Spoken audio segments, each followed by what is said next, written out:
L'actualité ce soir, ce sont également les intempéries qui se sont poursuivies aujourd'hui dans le département du Rhône et plus précisément dans l'Est lyonnais. De fortes pluies sont tombées dans la matinée. C'est la commune de Mions notamment qui a été touchée. 70 mm de pluie tombée en l'espace d'une heure. Vous voyez ces images impressionnantes d'une maison à Mions où l'eau s'est infiltrée à l'intérieur de la maison par le toit. Les pompiers sont intervenus des dizaines de fois sur la commune. On fait le point avec Lauriane Pellaou.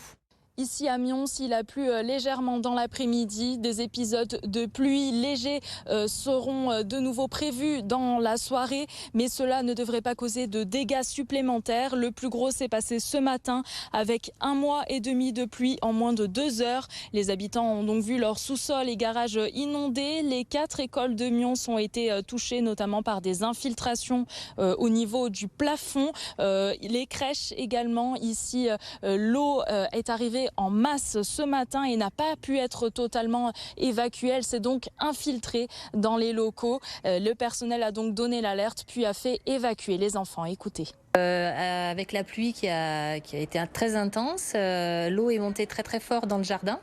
Et quand on a commencé à voir que ça montait, c'était environ 9 heures. Et en 10 minutes, l'eau a commencé à s'infiltrer sous les portes. Donc on a dû évacuer les enfants déjà dans notre hall de motricité pour les éloigner de l'eau qui montait. Les pompiers ont été alertés et on a dû évacuer les enfants immédiatement dans le gymnase de l'école qui est attenant à notre crèche. L'évacuation de l'eau a duré environ 2 heures. Et puis après, ça s'est un peu calmé. On a mis des sacs de sable. Le service technique de la ville est venu nous donner un coup de main. Les aspirateurs à eau, les raclettes. On était nombreux pour sauver aussi un peu tout ce qu'on pouvait sauver au niveau des meubles. Au total, plus de 70 interventions ont été réalisées par les pompiers à Mions. Il y a eu uniquement des dégâts matériels. Aucun blessé à déplorer.